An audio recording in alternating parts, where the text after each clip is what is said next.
Good morning. Opening arts വിത്ത് മൈഫിൻ്റെ ഒരു പുതിയ session ആരംഭിക്കുകയാണ്. കൂടെയുള്ളത് ഞങ്ങളുടെ റിസർച്ച് ഹെഡ് സൂരജ് സാറാണ്. Good morning Suraj sir. Happy morning Jasmine. ഏതായാലും ഓവർനൈറ്റിൽ സംഭവിച്ചിരിക്കുന്ന ഡെവലപ്മെൻറ്റ്സിലേക്ക് തന്നെ ആദ്യം പോകാം. ഖത്തറിലെ US മിലിറ്ററി ബേസിനെതിരെ ഇറാൻ നടത്തിയ ആക്രമണം തന്നെയാണ് ഏറ്റവും അധികം ഇമ്പോർട്ടൻ്റ് ആയിട്ട് നിലനിൽക്കുന്നത്. അതിന് പിന്നാലെ ഉണ്ടായിട്ടുള്ള കാര്യങ്ങൾ ഓരോന്നും നമുക്ക് സംസാരിക്കേണ്ടതുണ്ട്, അതിനെക്കുറിച്ച് ഡിസ്കസ് ചെയ്യേണ്ടതുണ്ട്. ഏതായാലും ഈ ഒരു സംഭവത്തിന് പിന്നാലെ ഖത്തറും ബഹ്റൈനും അവരുടെ വ്യോമപാത അടച്ചിട്ടുണ്ട്. ഇപ്പോൾ ഏറ്റവും ഇമ്പോർട്ടൻ്റ് ആയിട്ട് കിട്ടുന്ന ഒരു റിപ്പോർട്ട്, ഖത്തറിൻ്റെ വ്യോമപാത ഈ പറഞ്ഞ കുറച്ച് മണിക്കൂറുകൾക്ക് ശേഷം വീണ്ടും തുറന്നിരിക്കുന്നു. അതിലുപരി 2 ഘട്ടങ്ങളിലായിട്ട് വെടിനിർത്തലിന് ഇരു രാജ്യങ്ങളും സമ്മതിച്ചു എന്നാണ് സോഷ്യൽ മീഡിയ പ്ലാറ്റ്ഫോമായിട്ടുള്ള ട്രൂത്തിൽ ഇപ്പോൾ ഡൊണാൾഡ് ട്രംപ് പോസ്റ്റ് ചെയ്തിരിക്കുന്നത്. ഏതായാലും അറ്റ് ദ സെയിം ടൈം ഈ ഒരു വെടിനിർത്തൽ കരാർ സംബന്ധിച്ച് യാതൊരു തരത്തിലുള്ള ധാരണയുമായിട്ടില്ല എന്ന് ഇറാന്റെ ഭാഗത്തു നിന്നുള്ള ഒരു വ്യക്തത വരുന്നു. അങ്ങനെ കാര്യങ്ങൾ കുഴഞ്ഞു മറിഞ്ഞിരിക്കുകയാണ്. ഏതായാലും പക്ഷേ നമ്മൾ ഹാൻഡ് ഓവേഴ്സ് നോക്കുന്ന സമയത്ത് അമേരിക്കൻ മാർക്കറ്റിൽ ഒരു മുന്നേറ്റമാണ് നമ്മൾ കാണാൻ സാധിച്ചത്.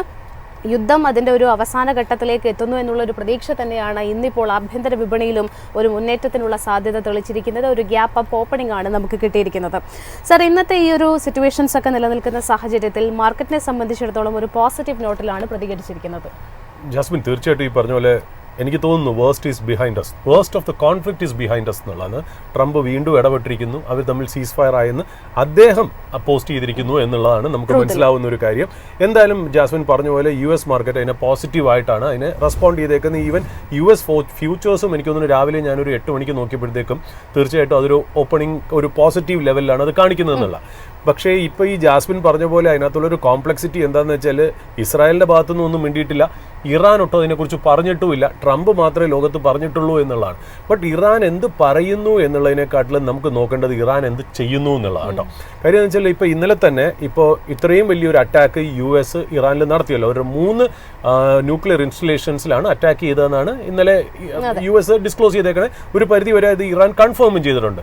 ബട്ട് ഈവൻ ദെൻ ഇറാന്റെ റിട്ടാലിയേഷൻ വളരെ വീക്കായിരുന്നു എന്നുള്ളതാണ്. നമ്മൾ ഇതിനു മുമ്പ് എനിക്ക് തോന്നുന്നു കഴിഞ്ഞ ആഴ്ച തന്നെ നമ്മൾ ഓപ്പണിംഗ് അവേഴ്സിൽ പറഞ്ഞിരുന്നു, ഉപയോഗിക്കുന്ന മിസൈൽസ് അല്ലെങ്കിൽ വെപ്പൺസിൻ്റെ കാറ്റഗറീസ് അല്ലെങ്കിൽ നമ്മൾ എവിടെയാണോ പിൻ പോയിന്റ് ചെയ്ത് ടാർഗറ്റ് ചെയ്ത് നമ്മൾ സ്ട്രൈക്ക് ചെയ്യുന്ന ലൊക്കേഷൻസ്, ഇതൊക്കെയാണ് വാറിനെ ഏത് ലെവലിലേക്ക് കൊണ്ടുപോകുന്നു എന്ന് നമ്മൾക്ക് മനസ്സിലാക്കി തരുന്നത്. ഇങ്ങനെ ഡിഫൻസ് എക്സ്പേർട്സ് പറയുന്നത് കേട്ടോ. നമ്മളൊരു ഡിഫൻസ് എക്സ്പേർട്സ് ഒന്നുമല്ല, നമ്മൾ ഗ്ലോബൽ ഡിഫൻസ് കമൻഡേറ്റേഴ്സിനെ വാച്ച് ചെയ്യുമ്പോൾ നമുക്ക് മനസ്സിലാവണം.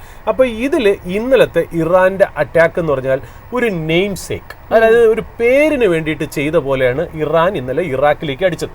ഇറാഖിലും അടിച്ചു, ഖത്തറിലും അടിച്ചു എന്നാണ് പറയുന്നത്. അപ്പോൾ ഖത്തറിലെ എയർബേസിലേക്ക് ഇവർ അടിച്ചത് അസോസിയേറ്റഡ് പ്രസ് ജേർണൽ അവർ മെൻഷൻ ചെയ്തേക്കുന്ന കാര്യം എന്ന് വെച്ചാൽ 5th ജൂണിന് അവിടെ ഏതാണ്ട് 40-ൽ പരം എയർക്രാഫ്റ്റുകൾ US-ന്റെ ഉണ്ടായിരുന്നു. അതൊക്കെ അവിടുന്ന് മാറ്റി. അതിനുശേഷമാണ് ഇന്നലെ ഇറാൻ അവിടെ സ്ട്രൈക്ക് ചെയ്യുന്നത്. അതായത് അത് ഇറാനും അറിയാം, അതായത് പച്ച രീതിയിൽ നമുക്ക് നല്ല ക്ലിയർ വിസിബിൾ ഐസിൽ മനസ്സിലാവും അവിടെ എന്ന് പറഞ്ഞാൽ ഒരു ബെയർ ആയിട്ടുള്ള ഒരു സ്ഥലമാണ്. ഈവൻ ഖത്തറിന്റെ ഭാഗത്തു നിന്നുള്ള പ്രസ് ബ്രീഫിംഗിൽ ഖത്തർ പറയുന്നത് എന്താ, അധികം വലിയ കാഷ്വാലിറ്റീസേ സംഭവിച്ചില്ല, വലിയ ഡിസാസ്റ്ററും സംഭവിച്ചില്ല എന്നുള്ളതാണ്. അപ്പോൾ ഒരു പേരിന് വേണ്ടിയിട്ട്, അതായത് ഗാലറിക്ക് വേണ്ടിയിട്ട് ഇറാനിന്റെ തീർച്ചയായിട്ടും നമുക്ക് അവരെ കുറ്റം പറയാൻ കഴിയില്ല. കാര്യം ഒരുപാട് പ്രഷർ അവരുടെ മീഡിയയിൽ നിന്നും അവരുടെ പോപ്പുലേഷനിൽ നിന്നും സിറ്റിസൺസിൽ നിന്നും അവർക്കുണ്ടാവും. അപ്പോൾ ഇത് എങ്ങനെയെങ്കിലും ആയിട്ട് ഓണറബിൾ ലെവലിൽ ഇവർക്ക് ഇത് സ്റ്റോപ്പ് ചെയ്യണം എന്നുള്ളൊരു ആഗ്രഹം ഉണ്ടാവുമല്ലോ. അപ്പോൾ ഇന്നലെ US ഇടപെട്ടോടുകൂടി എനിക്ക് തോന്നുന്നു ഇറാൻ ഈ പറഞ്ഞ പോലെ they have taken A 2 step backwards.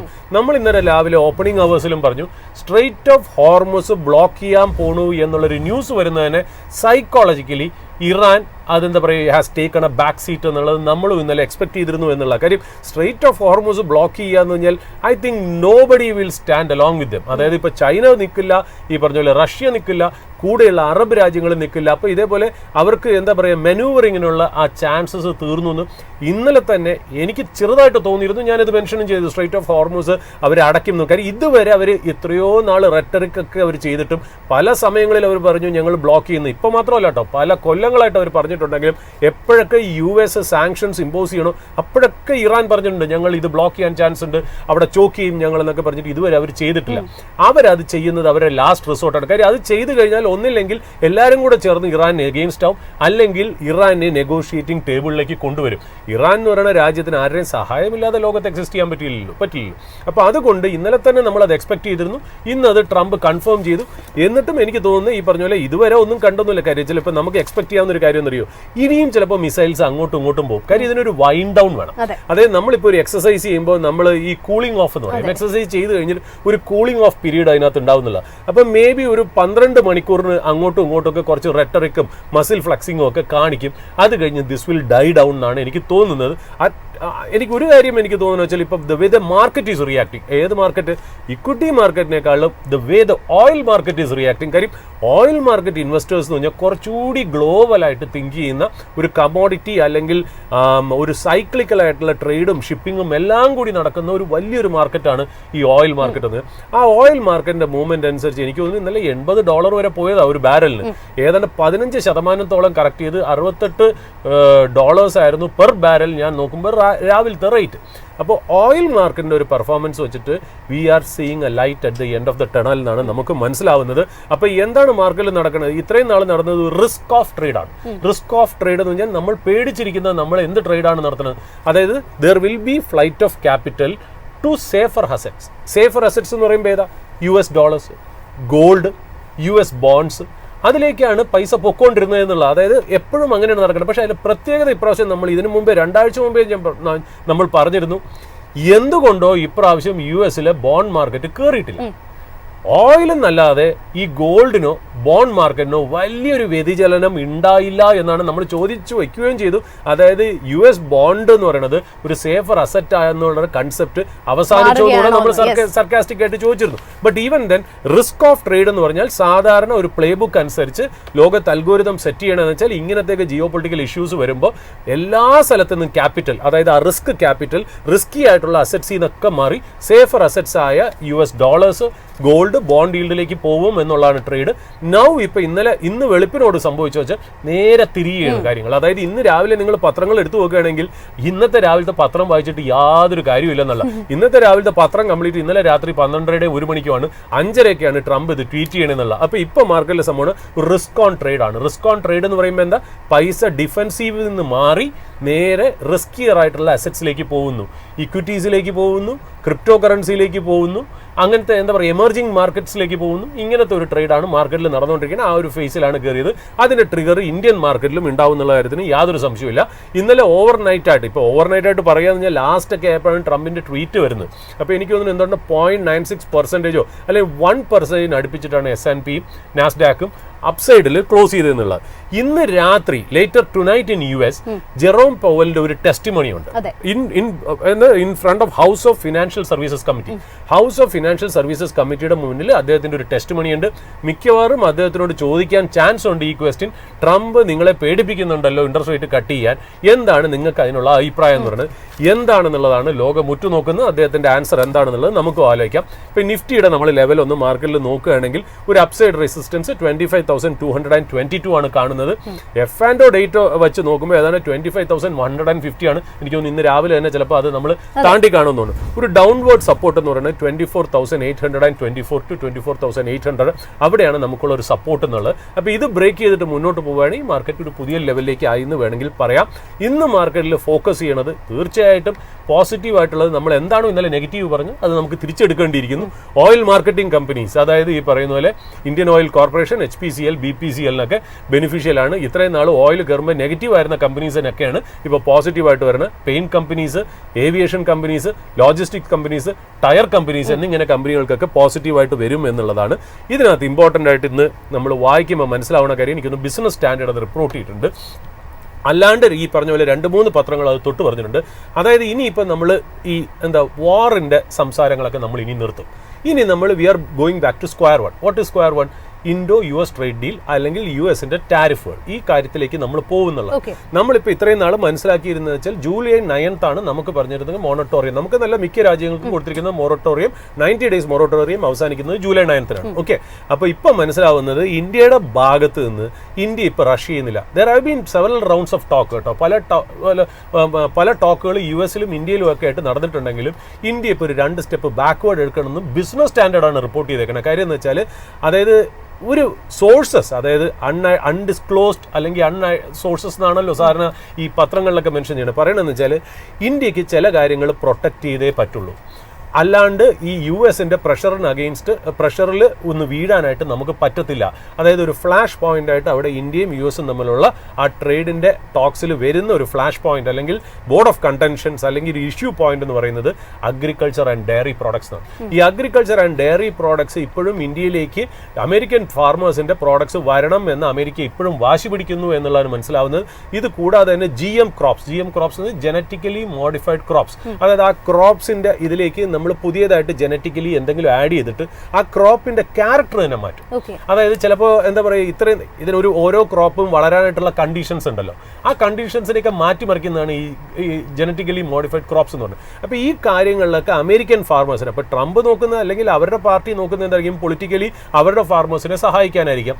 അത് ഇന്ത്യയിലേക്ക് ഒരു എൻട്രി കൊടുക്കണം അവരുടെ പ്രോഡക്ട്സ് എന്നാണ്. എന്നാൽ നമ്മളെ സംബന്ധിച്ച്, ഇന്ത്യൻ ഗവൺമെന്റിനെ സംബന്ധിച്ച് കുറ്റം പറയാൻ പറ്റില്ല, കാര്യം ഇതൊരു പൊളിറ്റിക്കൽ ഹോട്ട് പോയിന്റ് ആണ്. അത് മാത്രമല്ല, നമ്മുടെ ഫാർമേഴ്സിനെ പ്രൊട്ടക്ട് ചെയ്യേണ്ടത് നമ്മുടെ എല്ലാം ഓബ്ലിഗേഷൻ ആണെന്ന് ഇവിടെ പറഞ്ഞു വയ്ക്കുന്നു. അപ്പോൾ എന്തെങ്കിലും രീതിയിൽ ഗവൺമെന്റ് അത് സ്റ്റെപ്പ് ഡൗൺ ചെയ്യുകയാണെങ്കിൽ അതൊരു വലിയ പൊളിറ്റിക്കൽ ഫ്ലാഷ് പോയിന്റ് ഒപ്പോസിഷനിലും പാർലമെന്റിലും ഒക്കെ ഉണ്ടാവുന്നുള്ളതുകൊണ്ട് ഐ ഡോണ്ട് തിങ്ക് ഗവൺമെന്റ് അതിന് സമ്മതിക്കുന്നില്ല. അപ്പോൾ government is going slow on this എന്നാണ് നമുക്ക് മനസ്സിലാവുന്നത്. അപ്പോൾ ഇനി എങ്ങനെയാണ് വരുന്നത്, ഇനി ജൂലൈ 9 അദ്ദേഹം എന്താണ് ട്രംപ് പ്ലാൻ ചെയ്തിരിക്കുന്നത്, ഇന്ത്യ അതിന് മുമ്പേ സൈൻ ചെയ്യുമോ എന്നൊക്കെ ഉള്ളത് ഇപ്പോഴും ഒരു ചോദ്യചിഹ്നമായിട്ട് തന്നെ നിലനിൽക്കുന്നു എന്നുള്ളത്. അപ്പോൾ നമ്മൾ ചിലപ്പോൾ ഇന്ന് മുതൽ ഈ പറയുന്ന പോലെ ഇസ്രായേലും ഇറാന്റെ സംസാരം അവസാനിപ്പിച്ച് ഇനി ട്രേഡ് ഡീൽ അല്ലെങ്കിൽ it would be an usual day for markets from here on എന്ന് നമ്മൾ ആശ്വസിക്കുന്നു. നമുക്ക് പറയാൻ പറ്റില്ല, വളരെ എന്താ പറയുക, വേൾഡ് എന്ന് പറഞ്ഞാൽ വളരെ വോളറ്റൈലാണ്. നമ്മളിപ്പോൾ ഇന്നലെ സംസാരിച്ചേ ഉള്ളൂ, ഈ പറയുന്ന പോലെ ഇന്നലെ രാത്രി എണീക്കുമ്പോൾ ഇത് എങ്ങനെ എസ്കലേറ്റ് ചെയ്യും എന്ന് ആലോചിച്ച് കിടക്കുമ്പോൾ ഇന്ന് രാവിലെ നമ്മൾ 5 മണിക്ക് എണീറ്റ് നോക്കുമ്പോഴത്തേക്കും ഏതാണ്ട് ട്രംപിന്റെ ട്രൂത്ത് സോഷ്യലിൽ വരുന്ന ആ ട്വീറ്റാണ് ഈ പറയുന്ന പോലെ ഞാൻ പറഞ്ഞു എന്നുള്ളത്. അദ്ദേഹം ഏതായാലും അദ്ദേഹത്തിന്റെ രീതിയിൽ കാര്യങ്ങൾ നടത്തി മുന്നോട്ട് പോകുന്നു എന്നേ ഉള്ളൂ. അപ്പോൾ ഇതാണ് നമുക്ക് മാർക്കറ്റിന്റെ ഒരു ഇൻട്രൊഡക്ഷൻ എന്നുള്ള ഒരു ഹാൻഡ് ഓവർ എന്നുള്ള രീതിയിൽ പറയാനുള്ളത്. ധാരാളം സ്റ്റോക്കുകളാണ് ഇന്ന് നമുക്ക് ഡിസ്കസ് ചെയ്യാനുള്ളത്. അതിൽ metro brands, all cargo logistics, lemon tree hotels, ഇതിൻ്റെയൊക്കെ തന്നെ നമുക്ക് ടെക്നിക്കൽ ആസ്പെക്ട് കൂടി അറിയേണ്ടതുണ്ട്. അതിന് മുൻപ് ഈ കാര്യങ്ങളിലൊക്കെ തന്നെ, അതായത് ഈ സ്റ്റോക്കുകളിലൊക്കെയുള്ള ഒരു ഫണ്ടമെന്റൽ ഡീറ്റെയിൽസ് എങ്ങനെയാണ് എന്നുള്ളത് നമുക്ക് പോകാം. സാർ, നമ്മുടെ സ്റ്റോക്സ് ഇൻ ന്യൂസിലേക്ക് തന്നെ പോകാം അല്ലേ? ജാസ്മിൻ, ഇതിനകത്ത് ഒരുപാട് സ്റ്റോക്സിൽ ഒരു ന്യൂസ് ഇന്ന് വന്നിട്ടുണ്ടെങ്കിലും എനിക്ക് ഇമ്പോർട്ടൻ്റ് ആയിട്ട് തോന്നിയിട്ടുള്ള 2-3 കാര്യങ്ങൾ പറയാം. ഒന്നെന്ന് പറയുന്നത്, നമുക്കിപ്പോൾ ഒരു ഹോട്ട് സെക്ടറായിട്ട് നമ്മളെല്ലാവരും കാണുന്നത് ഈ ഇലക്ട്രോണിക് മാനുഫാക്ചറിങ് കമ്പനീസാണ്. ഇലക്ട്രോണിക് മാനുഫാക്ചറിങ് അതിൽ ബേസിക്കലി നമ്മുടെ മാർക്കറ്റ് ലീഡർ ആയിട്ടുള്ള ഡിക്സൺ ടെക്നോളജീസ്. ഈ ഡിക്സൺ ടെക്നോളജീസിൽ പ്രൊമോട്ടേഴ്സ് വച്ചാനി 2.77% സ്റ്റേക്ക് സെല്ല് ചെയ്തിട്ടുണ്ടെന്നുള്ളത്. അതായത് എനിക്ക് തോന്നുന്നു 13,301 രൂപ പെർ ഷെയറിനാണ് വിറ്റേക്കുന്നത്. ഏതാണ്ട് 2.77% സ്റ്റേക്ക് ആണെന്ന് നമ്മൾ പറഞ്ഞല്ലോ. അപ്പൊ ശരിക്കും പറഞ്ഞാൽ ഇദ്ദേഹം 5.34% സ്റ്റേക്ക് ആയിരുന്നു ഹോൾഡ് ചെയ്തത്. ഇപ്പൊ അത് കുറഞ്ഞ് നേരെ 2.77% അതിൽ നിന്ന് സെല്ല് ചെയ്തു എന്നുള്ളതാണ് മനസ്സിലാക്കേണ്ടത്. കമ്പൈൻഡ് ആയിട്ട് എനിക്ക് തോന്നുന്നു ഇവരുടെ ഫാമിലി മെമ്പേഴ്സും ബ്രദേഴ്സും എല്ലാം കൂടെ ചേർന്ന് ഇവർ ഹോൾഡ് ചെയ്തിരുന്നത് മാർച്ച് 31, 2025 ആനുവൽ റിപ്പോർട്ട് പ്രകാരമാണെങ്കിൽ 32.27% എങ്ങാണ്ടാണ് ഇവർ ഹോൾഡ് ചെയ്തത്. എനിക്ക് തോന്നുന്നു ഇത് സെല്ല് ചെയ്യുന്നതോടുകൂടി അവരുടെ പ്രൊമോട്ടർ സ്റ്റേക്ക് ഏതാണ്ട് 29.5, അതായത് പ്രൊമോട്ടർ ഫാമിലിയുടെ സ്റ്റേക്ക് കുറയും എന്നാണ് മനസ്സിലാക്കുക. അപ്പോൾ ഡിക്സൺ ടെക്കിൽ ഈ പറയുന്ന പ്രൊമോട്ടർ കുറച്ച് സെല്ല് ചെയ്തിട്ടുണ്ട്. ഇത് പോസിറ്റീവ് ആയിരിക്കുമോ നെഗറ്റീവ് ആയിരിക്കുമോ എന്ന് നമുക്ക് എന്താ പറയുക, നമ്മൾ ഫേസ് വാല്യൂ നോക്കുമ്പോൾ പ്രൊമോട്ടർ സെല്ല് ചെയ്യുക എന്ന് പറയുന്നത് ഈ പറയുന്ന പോലെ എന്താ പറയുക ഒരു നെഗറ്റീവ് ന്യൂസ് ആണ്. പക്ഷേ ചില സന്ദർഭങ്ങളിൽ നമ്മളിതൊരു വേറെ ആംഗിളിലും കൂടെ തിങ്ക് ചെയ്യേണ്ടി വരും. അതാണ് ഇവിടെ നിന്ന് ഞാൻ ഒരിക്കലും പറയുന്നില്ല. അതായത് നമ്മളിപ്പോൾ ഒരു കമ്പനി നടത്തുമെന്ന് വിചാരിക്കാം, നമ്മൾ അതിനകത്ത് ബ്ലഡും സ്വെറ്റും ഇട്ടിട്ട് നമ്മളൊരു കമ്പനിയിൽ നമ്മൾ ഇൻവെസ്റ്റ് ചെയ്തു, ആ കമ്പനി നന്നായിട്ട് ഗ്രോ ചെയ്തു, നമുക്ക് ഡിവിഡൻഡ് മാത്രമാണ് നമുക്ക് അതിനകത്ത് നിന്നും കൊല്ലം തോറും റവന്യൂ കിട്ടിക്കൊണ്ടിരിക്കുന്നത്. ചില സമയത്ത് ഡിവിഡൻഡ് കിട്ടാനും താമസമായിരിക്കും, കാര്യം കമ്പനി അധികം പ്രോഫിറ്റ് ആയില്ല അല്ലെങ്കിൽ അത്ര ക്യാഷ് ഫ്ലോ വന്നില്ലെങ്കിൽ ചിലപ്പോൾ കമ്പനിയുടെ ബോർഡ് ഡിവിഡൻഡ് ഡിക്ലെയർ ചെയ്തില്ല എന്ന് വരും. അപ്പോൾ എവിടെയെങ്കിലും വെച്ച് നമുക്ക് കുറച്ച് കാര്യങ്ങൾ മോണറ്റൈസ് ചെയ്യണ്ടേ. ഇപ്പോൾ മുഴുവനായിട്ട് നമ്മൾ സെല്ല് ചെയ്തില്ലെങ്കിലും ചിലപ്പോൾ ചില സന്ദർഭങ്ങളിൽ നമ്മുടെ പേഴ്സണൽ നെസസിറ്റിക്കോ അല്ലെങ്കിൽ നമുക്കൊരു വീട് വാങ്ങിക്കാനോ അല്ലെങ്കിൽ എന്തെങ്കിലും ഒരു ഫാമിലിയിലെ മാരേജോ എന്തെങ്കിലും ആവശ്യത്തിന് ചിലപ്പോൾ ഒരു 2%, 3% സ്റ്റേക്കൊക്കെ സെല്ല് ചെയ്യാന്ന് പറഞ്ഞാൽ ഒരു സർവ്വസാധാരണമാണ്. ബട്ട് ഇത് നെഗറ്റീവായിട്ടും കാണാം, നമുക്ക് പോസിറ്റീവായിട്ടും കാണാം. ഓൺലി ടൈം വിൽ ടെൽ എന്ന് മാത്രമേ നമുക്ക് പറയാൻ പറ്റുള്ളൂ. ബട്ട് ഇൻവെസ്റ്റേഴ്സ് അല്ലെങ്കിൽ traders just take a note of it എന്ന് മാത്രം നമുക്ക് പറയും. ഷെയർ പ്രൊമോട്ടർ സെല്ല് ചെയ്ത സമയത്ത് എനിക്കൊന്ന് മോത്തിലാൽ ഓസ്വാൾ ആണെന്ന് തോന്നുന്നു. അബ്സല്യൂട്ട്ലി ഇത് ബയർ എന്ന് പറയുന്നത് മോത്തിലാൽ ഓസ്വാൾ മ്യൂച്വൽ ഫണ്ട് തന്നെയാണെന്നുള്ളതാണ് എനിക്കും ഇൻഫർമേഷൻ കിട്ടിയെന്നുള്ളത്. അപ്പോൾ ഇതാണ് നമുക്ക് ഡിക്സൺ ടെക്നോളജിയെ കുറിച്ച് പറയാനുള്ളത്. പിന്നെ നമുക്കുള്ള SBI കാർഡ്സിനെ കുറിച്ചാണ്. ഈ SBI കാർഡ്സിന്റെ രസമായിട്ടുള്ള കാര്യത്തിൽ ഇപ്പോൾ ജൂൺ മാസമാണല്ലോ നമ്മൾ, ജൂൺ മാസത്തിൽ അവർ മെയ് മാസത്തെ ഇതാണ് നല്ല ലിസ്റ്റഡ് കമ്പനീസിന്റെ ഒരു പ്രത്യേകത എന്നുള്ളതാണ് എനിക്ക് നമ്മുടെ പ്രേക്ഷകരോട് പറയാനുള്ളത്. അതായത് അവരുടെ ബിസിനസിന്റെ അപ്ഡേറ്റുകൾ തരുന്നു ഓരോ മാസം. ഇപ്പൊ ടൈറ്റൻ, SBI കാർഡ്സ് ഒക്കെ കഴിഞ്ഞ മാസം ഞങ്ങളുടെ ബിസിനസ് എന്താണ് എന്നുള്ളൊരു ഇൻഡിക്കേഷൻ തരികയാണ്. അപ്പൊ നമുക്ക് റിസൾട്ട് വരുമ്പോഴത്തേക്കും നമ്മൾ സർപ്രൈസ്ഡ് ആയി പോകില്ല എന്നുള്ള. ഇപ്പൊ നമ്മൾ ക്വാർട്ടർലി റിസൾട്ട് വരുമ്പോൾ നമ്മൾ ഈ മന്ത് നന്നായിരുന്നു, ഈ മന്ത് മോശമായിരുന്നു എന്നൊക്കെ ഒരു ഐഡിയ വെച്ചിട്ടാണ് നമ്മൾ ഈ സ്റ്റോക്ക് ബൈ ചെയ്യുകയോ ട്രേഡ് ചെയ്യുകയോ ചെയ്യുന്നത്. അപ്പോൾ ഇങ്ങനത്തെ മാനേജ്മെന്റുകൾ എനിക്ക് വളരെ പേഴ്സണലി ഭയങ്കരമായിട്ട് ഇഷ്ടമുള്ളതാണ്. അപ്പോൾ SBI കാർഡ്സ് ശരിക്കും പറഞ്ഞാൽ അവർ മെയ് മാസത്തെ അവരുടെ ഡേറ്റ നോക്കുമ്പോൾ ഒരുപാട് ഡേറ്റ അതിനകത്തുണ്ടെങ്കിലും അത് പറയുന്നതിനേക്കാൾ ഒറ്റ വാക്കി പറയുകയാണെങ്കിൽ it was better than expected. That is one. And it was better than the industry average. അതായത് ഇൻഡസ്ട്രിയിലെ മറ്റുള്ള ക്രെഡിറ്റ് കാർഡ് കമ്പനികളുടെ എല്ലാം കൂടെ ചേർത്ത് വരുന്ന ആവറേജിനേക്കാളും വളരെ നല്ല രീതിയിലുള്ള ഒരു ഗൈഡൻസ് എന്നല്ല, ശരിക്കും പറഞ്ഞാൽ ഇറ്റ് സോ ഹാപ്പൻഡ് എന്നുള്ളതാണ് മന്ത് ഓഫ് മെയ് അത് SBI കാർഡ്സ് റിപ്പോർട്ട് ചെയ്യുന്നുണ്ട്, which is A good news for the company എന്നുള്ളത് പറഞ്ഞു വയ്ക്കുന്നു. ബട്ട് ഈവൻ ദെൻ മെയ് ഇനി ഇപ്പൊ ജൂൺ ഉണ്ട്, അതിന്റെയൊക്കെ മന്തുകൾ എങ്ങനെയാണെന്ന് പറഞ്ഞിട്ടേ നമുക്ക് ഈ ക്വാർട്ടറിലെ പെർഫോമൻസ് എങ്ങനെയാണെന്ന് പറയാൻ പറ്റുള്ളൂ. പിന്നെ ഈ പറഞ്ഞ പോലെ മെട്രോ ബ്രാൻഡ്സ് അല്ലേ ജാസ്മിൻ മെൻഷൻ ചെയ്ത്, അതായത് ക്ലാർക്സ് എന്ന് പറയുന്നത് നമ്മളിപ്പോ മോളിലൊക്കെ പോകുമ്പോൾ കണ്ടു കാണും, ക്ലാർക്സ് CLARKS. ക്ലാർക്സ് എന്ന് പറയുന്ന ബ്രാൻഡ് എക്സ്ക്ലൂസീവ് റൈറ്റ് ഈ പറയുന്ന പോലെ നമ്മുടെ മെട്രോ ബ്രാൻഡ്സിന് കൊടുത്തിരിക്കുകയാണ്. ബ്രിട്ടീഷ് ഫുഡ് വെയർ ബ്രാൻഡാണ് അത്. ഈ പറഞ്ഞ പോലെ മെട്രോ ബ്രാൻഡ്സിന് കൊടുത്തിരിക്കുന്നു. അത് ഇന്ത്യ മാത്രമല്ല, ബംഗ്ലാദേശ്, ശ്രീലങ്ക, മാൽഡീവ്സ്, ഭൂട്ടാൻ, നേപ്പാൾ എന്നിങ്ങനെ കൺട്രീസിനും കൂടെ കൊടുത്തിരിക്കുന്നുള്ളൂ, which might be good for metro brands എന്നുള്ള പറഞ്ഞു വയ്ക്കുന്നു. അപ്പോൾ അവർക്ക് ഒരു വേറെ ബ്രാൻഡും കൂടെ അവരുടെ ടോട്ടൽ ബിസിനസ്സിൽ ആഡ് ചെയ്യാം. അതിലൊരു പ്രോഫിറ്റ് ഷെയറിംഗ് അല്ലെ ആ എഗ്രിമെന്റിൽ കിട്ടുന്ന ആ ഒരു ഷെയറിംഗ് ബേസിസും കൂടെ ഇവരുടെ റവന്യൂവിലും പ്രോഫിറ്റിലേക്കും അക്രൂ ചെയ്ത് വരുന്നുള്ളത് മെട്രോ ബ്രാൻഡ്സിനെ സംബന്ധിച്ച് നല്ല കാര്യം. പിന്നെ കൊച്ചിൻ ഷിപ്പ് യാർഡിനെ സംബന്ധിച്ച് ഞാൻ നോക്കിയപ്പോൾ ഒരു നല്ല ന്യൂസ് ഉണ്ട്. അതായത് one of its arms receives an order for 2 luxury river ക്രൂസിന്റെ രണ്ടെണ്ണത്തിന്റെ ഒരു ഓർഡർ അവർക്ക് കിട്ടിയിട്ടുണ്ട്. ഏതാണ്ട് 100 കോടി മുതൽ 250 കോടി വരെ ആയിരിക്കാം എന്നുള്ളതാണ്. അപ്പൊ ഇതൊക്കെയാണ് ശരിക്കും പറഞ്ഞാൽ ഞാൻ നോക്കിയിട്ട് ഇമ്പോർട്ടൻ്റ് ആയിട്ട് ഒരുപാട് ഇൻഫർമേഷൻസ് ഉണ്ടെങ്കിലും ഞാൻ നോക്കിയിട്ട് കുറച്ച് ഇമ്പോർട്ടൻ്റ് ആയിട്ട് വരുന്ന ഒരു കാര്യം എന്ന് പറഞ്ഞാൽ മെയിൻലി ഇനിയിപ്പോൾ നമുക്ക് മാർക്കറ്റിൽ നോക്കേണ്ടത് വീണ്ടും ടാരിഫിന്റെ കാര്യങ്ങൾ തന്നെ ആയിരിക്കും ജാസ്മിൻ. പിന്നെ ഈ പറയുന്ന പോലെ എനിക്ക് ഒരു കാര്യം എനിക്ക് ശരിക്കും പറഞ്ഞാൽ ഞാൻ ഇന്ന് രാവിലെ ഞാൻ നോക്കുമ്പോഴേ എനിക്ക് ഇപ്പോൾ ബോംബെയിലൊക്കെ അല്ല ഞാൻ പറഞ്ഞല്ലോ, എനിക്കിപ്പോൾ ഞാൻ കുറച്ചൊരു ഫണ്ട് മാനേജ്മെന്റ് കമ്മ്യൂണിറ്റിയിൽ ഒരു മെമ്പറാണ്. ആ ഫണ്ട് മാനേജ്മെന്റ് കമ്പനിയിൽ ഞങ്ങൾ ഒരുപാട് കാര്യങ്ങൾ അങ്ങോട്ടും ഇങ്ങോട്ടും ഷെയർ ചെയ്യും. അപ്പോൾ പല കമ്പനിയുടെയും മോട്ടിലാൽ ഓസ്വാൽ അങ്ങനത്തെ ഒക്കെ ഒരുപാട് പേര്. അപ്പോൾ ഇന്ന് എനിക്കൊരു നല്ലൊരു രസകരമായിട്ടുള്ള കാര്യം, കോട്ടക്കിന്റെ ഭാഗത്ത് നിന്ന് ഒരു റിസർച്ച് റിപ്പോർട്ട് രാവിലെ നമ്മൾ ഷോ തുടങ്ങുന്നതിന് മുന്നേ ജസ്റ്റ് ഒന്ന് നമ്മൾ സംസാരിച്ചിട്ടാണ് നമ്മൾ ഫ്ലോറിലേക്ക് വന്നതെന്നുള്ളത് എന്തായാലും പങ്കുവെക്കേണ്ടത്. അതെ, തീർച്ചയായിട്ടും. കാര്യം വെച്ചാൽ ചില റിപ്പോർട്ടുകളുടെ പ്രത്യേകത എന്ന് പറയുന്നത് നമ്മൾ ഈ പറയുന്ന പോലെ ഇത് മാത്രമല്ല. അതായത് ഒരു കമ്പനിയുടെ റിസർച്ച് റിപ്പോർട്ട് എന്ന് പറഞ്ഞാൽ ഒരു മാർക്കറ്റ് പ്രൈസും ടാർജറ്റും മാത്രം പറയുന്നതല്ല. ഇതൊരു ഓവറോൾ അവരുടെ സ്ട്രാറ്റജി റിപ്പോർട്ടാണ്. ഇത് ഇൻസ്റ്റിറ്റ്യൂഷണൽ ഇക്വിറ്റി ഡെസ്കിൽ നിന്നാണ്. അതായത് നമ്മൾ റീറ്റെയിൽ ക്ലയൻസിന് കൊടുക്കുന്ന റിസർച്ച് റിപ്പോർട്ടല്ല, ഇൻസ്റ്റിറ്റ്യൂഷണൽ ക്ലയൻസിന് കൊടുക്കേണ്ട ഒരു റിപ്പോർട്ടാണ്. അതിൽ നിന്ന് വന്നിരിക്കുന്ന ഒരു കാര്യം മാത്രം ഞാൻ വായിക്കാം. ജൂൺ 23, 2025 വരുന്ന റിപ്പോർട്ടാണ്. അതിനകത്ത് അവർ എഴുതിക്കുക വെച്ചാൽ the combined market cap of the two wheeler listed companies in India. അതായത് നമ്മുടെ ഇവിടെ ലിസ്റ്റ് ചെയ്തിരിക്കുന്ന 2-വീലർ കമ്പനീസിന്റെ കമ്പൈൻഡ് ആയിട്ടുള്ള മാർക്കറ്റ് ക്യാപ്പ് $75 ബില്യൺ ആണ്. ഈ $75 billion seems to be quite incredulous എന്ന് പറഞ്ഞു കഴിഞ്ഞാൽ വിശ്വസിക്കാൻ, അതായത് അത് കേട്ടിട്ട് അല്ലെങ്കിൽ അത് കണ്ടിട്ട് വിശ്വസിക്കാൻ ബുദ്ധിമുട്ടുണ്ട് എന്നാണ് ഈ കോട്ടക് റിപ്പോർട്ട് പറയുന്നത്. അതെന്തുകൊണ്ടെന്ന് വെച്ചാൽ അതിന് അവരൊരു സിമ്പിൾ മാത്തമാറ്റിക്കൽ കാൽക്കുലേഷൻ ആണ് അവർ കൊടുക്കുന്നത്. അവർ പറയുന്നത് വെച്ചാൽ this shows that the Indian companies, അതായത് listed two wheeler companies need to sell around 0.55 billion vehicles on an undiscounted basis. അതായത് 0.55 ബില്യൺ വെഹിക്കിൾസ് ഡിസ്കൗണ്ട് ഇല്ലാതെ കൊടുക്കണം. 2, 4.5 ബില്യൺ വെഹിക്കിൾസ് ഡിസ്കൗണ്ട് ചെയ്ത് കൊടുക്കണം. ഓക്കെ, അത് കഴിഞ്ഞ് 2 ബില്യൺ വെഹിക്കിൾസ് ഡിസ്കൗണ്ട് ബേസിസിൽ 30 കൊല്ലം കൂടി വിറ്റാൽ മാത്രമേ ഇന്നത്തെ മാർക്കറ്റ് ക്യാപ്പ് ജസ്റ്റിഫൈ ചെയ്യുള്ളൂ എന്നാണ് ആ റിപ്പോർട്ട് മെൻഷൻ ചെയ്യുന്നത്. So two wheeler market is overvalued എന്നുള്ള ഒരു കൺസെപ്റ്റിലേക്കാണോ അവർ? ബേസിക്കലി ഇപ്പൊ നമ്മളൊരു അവരുടെ ഒരു എസ്റ്റിമേറ്റ് അനുസരിച്ച്, അവരുടെ കൺസർവേറ്റീവ് എസ്റ്റിമേറ്റ് അനുസരിച്ച് ബേസിക്കലി അങ്ങനെ ആവാം. ബട്ട് ഇന്ത്യൻ മാർക്കറ്റിന് ഒരു പ്രത്യേക, പക്ഷേ ഇതിലെന്ന് വെച്ചാൽ ഒരു ഐ ഓപ്പണർ എന്ന് വെച്ചാൽ നമുക്കിത് മനസ്സിലാക്കാൻ പറ്റും. ഇപ്പൊ ഇവർക്ക് ഈ പറയുന്ന പോലെ ഞാൻ ഈ കാണിക്കുന്ന റിപ്പോർട്ട് എന്ന് പറഞ്ഞാൽ ഒരു ചെറിയൊരു സാധനമൊന്നുമല്ല.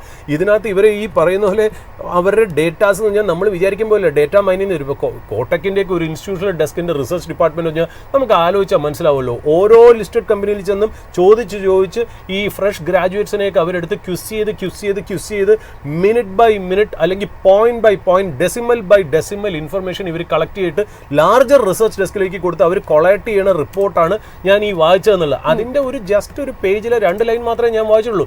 ഇതെനിക്ക് തോന്നുന്നു 100 ചില്ലാനം പേജസ് വരുന്ന റിപ്പോർട്ടായിരിക്കാം, സ്ട്രാറ്റജി റിപ്പോർട്ട് എന്ന് പറയുന്നത്. അപ്പോൾ അതിലൊക്കെ അവർ പറയുന്ന ഒരു കാര്യം നമുക്കൊരു ഐ ഓപ്പണർ ആയിട്ട് തരുന്നതെന്ന് വെച്ചാൽ in simple terms yes you are absolutely right because Indian market seems to be overvalued especially the two wheeler segment എന്നുള്ളതാണ് നമ്മൾ ഈ റിസർച്ച് റിപ്പോർട്ട് പ്രകാരം. ഇനി മറ്റുള്ള സെക്ടറിന്റെ റിപ്പോർട്ടുകൾ വരുമ്പോൾ നമുക്ക് അങ്ങനെ വായിക്കാം. പക്ഷേ ഇതിൽ രസകരമായിട്ടുള്ള കാര്യം വെച്ചാൽ ഇന്ത്യക്ക് എപ്പോഴും ഉണ്ടല്ലോ കാര്യം വെച്ചാൽ ഇന്ത്യക്ക് പൊതുവെ ഈ പറയുന്ന പോലെ ഇന്ത്യ പൊതുവെ ഒരു ഓവർ വാല്യൂഡ് ആണ് എല്ലാ കാര്യത്തിലും. ഈ പറയുന്ന പോലെ നമ്മൾ പറയില്ല എല്ലാ കാര്യത്തിലും നമ്മൾ ഇത്തിരി ഹൈപ്പർ ആണ് എന്നുള്ള. നമ്മളിപ്പോൾ ഇന്ത്യൻ മാർക്കറ്റിനെ ചിലപ്പോൾ പല സന്ദർഭങ്ങളിലും പല ആൾക്കാരും വേറെ പല മാർക്കറ്റായിട്ട് കമ്പയർ ചെയ്യും. അതായത് ഇന്ത്യ ഈസ് എന്താ പറയുക costlier compare to Brazil, India is costlier compare to what's ഈ കൊറിയൻ മാർക്കറ്റ് എന്നിങ്ങനെയൊക്കെ സാധാരണ പറയും എന്നുള്ളതാണ്. ഒരു പരിധി വരെ ശരിയാണ്. ഇപ്പോൾ നമ്മളിപ്പോൾ എപ്പോഴും ഓവർ വാല്യൂഷൻ എന്ന് പറയുന്നത് എന്ത് കാറ്റഗറിയിലാണ്? ഒന്നില്ലെങ്കിൽ market cap to GDP ratio ഈ ഒരു ഇൻഡെക്സിനെ വെച്ച് നോക്കുമ്പോൾ, അല്ലെങ്കിൽ ഇൻഡെക്സിന്റെ പ്രൈസ് ഏർണിംഗ് മൾട്ടിപ്പിൾ. ഈ 2 ഇത് വെച്ചിട്ടാണ് പറയുന്നത്. അപ്പോൾ ഒരു സിമ്പിൾ ആയിട്ട് പറയാം, ബ്രസീൽ 18 PE, ഇന്ത്യ 25 PE ആണെങ്കിൽ നമ്മൾ ബ്ലൈൻഡ്ലി ഫേസ് വാല്യൂവിൽ പറയുന്നത് India is more over valued than Brazil എന്നുള്ള രീതിയിൽ. അപ്പോൾ ഇങ്ങനെ തന്നെയാണ് ആ ഫിഗേഴ്സ് വെച്ച് നോക്കുമ്പോൾ. ബട്ട് നമ്മൾ എപ്പോഴും പറയുന്ന പോലെ objects in the mirror R closer than they appear എന്ന് പറയും. നമ്മൾ അകത്തോട്ട് നോക്കുമ്പോഴാണ് ഒരു കാര്യം മനസ്സിലാവുന്നത്. ഇപ്പോൾ ബ്രസീൽ അല്ലെങ്കിൽ റഷ്യൻ മാർക്കറ്റായിട്ട് ഒരു ഇന്ത്യയെ കമ്പയർ ചെയ്യുമ്പോൾ ഇപ്പൊ റഷ്യയുടെ ഇൻഡെക്സിൽ കൂടുതലും എനർജി സ്റ്റോക്സ് ആണ്. ഈ എനർജി സ്റ്റോക്സ് ഒക്കെയാണ് കൂടുതലും അതിനെ പോപ്പുലേറ്റ് ചെയ്തേക്കുന്നത്. ട്രഡീഷണലി ലോകമെമ്പാടും ഇവിടെ ആയാലും ശരി, ലോകത്ത് എവിടെയാണെങ്കിലും ശരി, ഈ എനർജി സ്റ്റോക്സിനെ ഒരു ലോവർ PE മൾട്ടിപ്പിളാണ് മാർക്കറ്റ് എപ്പോഴും കൊടുക്കുന്നത്. അതായത് നമ്മുടെ ഗെയിൽ, ONGC, BPCL, HPCL എന്ന് പറയുന്നത്. അപ്പോൾ റഷ്യൻ മാർക്കറ്റിനെ കമ്പയർ ചെയ്യുമ്പോൾ ഇന്ത്യയുടെ ടോട്ടൽ ഇൻഡെക്സ് ആയിട്ട് കമ്പയർ ചെയ്യുന്നത് ശരിയല്ല. റഷ്യൻ മാർക്കറ്റിനെ കമ്പയർ ചെയ്യുമ്പോൾ അവരുടെ ഏറ്റവും കൂടുതൽ ഇൻഡെക്സ് കമ്പോണന്റ് ഏതൊക്കെ സെക്ടറാണോ അതിനെ ഇന്ത്യൻ മാർക്കറ്റിലെ ഓയിൽ ആൻഡ് ഗ്യാസ് സെക്ടറായിട്ട് വേണം കമ്പയർ ചെയ്യാൻ. കാര്യം ഇന്ത്യയുടെ ഇൻഡെക്സ് എന്ന് വെച്ചാൽ ഈ ഓയിൽ ആൻഡ് ഗ്യാസ് മാത്രമൊന്നുമല്ല, അതിനകത്ത് ഫിനാൻഷ്യൽസ് ഉണ്ട്, അതിനകത്ത് ബാങ്ക്സ്, NBFCs ഉണ്ട്, ഓട്ടോമൊബൈൽ കമ്പനീസ് ഉണ്ട്. ഇപ്പോൾ തന്നെ ഇപ്പോൾ സൊമാറ്റോ പോലെയൊക്കെയുള്ള ഒരുപാട് കമ്പനികളൊക്കെ ഇങ്ങനെ പുതിയ new generation consumption business, Asian paints ഒക്കെ കയറി വരികയാണ്. അപ്പോൾ ഇങ്ങനത്തെ ഒരു ലാർജർ കമ്പനിയൊന്നും അവരുടെ ഇൻഡെക്സിലില്ല. അപ്പം നമ്മൾ ശരിക്കും പറഞ്ഞാൽ ഇതൊരു ആപ്പിൾ ടു ആപ്പിൾ കമ്പാരിസൺ അല്ല എന്നുള്ള. ഇപ്പം നമ്മൾ ബ്രസീൽ മാർക്കറ്റിന്റെ ഇൻഡെക്സിനെ നോക്കുകയാണെങ്കിൽ അത് കൂടുതലും പോപ്പുലേറ്റ് ചെയ്തിരിക്കുന്ന കമ്മോഡിറ്റി ആൻഡ് സൈക്ലിക്കൽ സ്റ്റോക്സ് ആണ്. ആ കമ്മോഡിറ്റി ആൻഡ് സൈക്ലിക്കൽ സ്റ്റോക്സിനെ ഇന്ത്യൻ നിഫ്റ്റിയിലെ നമ്മുടെ ഈ ടാറ്റ സ്റ്റീലും ഹിൻഡാൽക്കോ ആയിട്ടാണ് കമ്പയർ ചെയ്യേണ്ടത്. അല്ലാണ്ട് നമ്മുടെ ഇവിടുത്തെ ഏഷ്യൻ പെയിന്റ്സിനെയും ബജാജ് ഫിനാൻസിനെയും ആയിട്ടല്ല കമ്പയർ ചെയ്യണമെന്നില്ല. ഇപ്പൊ ഇന്ത്യൻ മാർക്കറ്റിന്റെ ഇൻഡെക്സിന്റെ പ്രത്യേകത എന്താണെന്ന് വെച്ചാൽ ഇന്ത്യൻ മാർക്കറ്റിൽ വൈഡ് വെറൈറ്റി ഓഫ് ലെവലിലുള്ള സ്റ്റോറീസ് അല്ലെങ്കിൽ സെക്ടേഴ്സ് ആണ് അത് പോപ്പുലേറ്റ് ചെയ്തേക്കണേ. മറ്റേതൊക്കെ കുറച്ചുകൂടി കോൺസെൻട്രേറ്റ് ആണ്. ഇപ്പൊ നമ്മൾ സൗത്ത് കൊറിയൻ മാർക്കറ്റിലേക്ക് പോയി കഴിഞ്ഞാണ്ടല്ലോ consumer durables and tech heavy, അതായത് നമ്മൾ ഈ പറഞ്ഞ പോലെ ഹാർഡ്വെയർ ബേസ്ഡ് കമ്പനീസ് ആണ്. ഇതൊക്കെയാണ് കൂടുതൽ അവിടെ വരുന്നത്. അപ്പോൾ എനിക്ക് തോന്നുന്നു നമ്മുടെ മാർക്കറ്റിനെ മറ്റുള്ള മാർക്കറ്റായിട്ട് കമ്പയർ ചെയ്യുന്നത് ഒരു ലൈക്ക് ടു ലൈക്ക് ബേസിസിൽ കറക്റ്റ് ആവാൻ ചാൻസ് ഇല്ല. ഈ പറയുന്ന കോട്ടക്കിന്റെ റിപ്പോർട്ട് ശരിക്കും പറഞ്ഞാൽ നമ്മുടെ മാർക്കറ്റിനെ അല്ലെങ്കിൽ നമ്മുടെ 2-വീലർ ഇൻഡസ്ട്രിയെ മറ്റുള്ള ഇൻഡസ്ട്രീസ് ആയിട്ട് കമ്പയർ ചെയ്യുന്നൊന്നുമില്ല ഈ പറയുന്ന പോലെ. എങ്കിലും അവർ പറയുന്നത് വെച്ചാൽ ഈ വാല്യുവേഷൻ ഇത്തിരി ഹൈ ആണ് എന്ന് പറഞ്ഞ് സ്റ്റോക്കുകൾ കറക്റ്റ് ചെയ്യുന്നോ അല്ലെങ്കിൽ സെക്ടർ ഡീറേറ്റഡ് ആവുന്നും അത് അവർ പറയുന്നില്ല.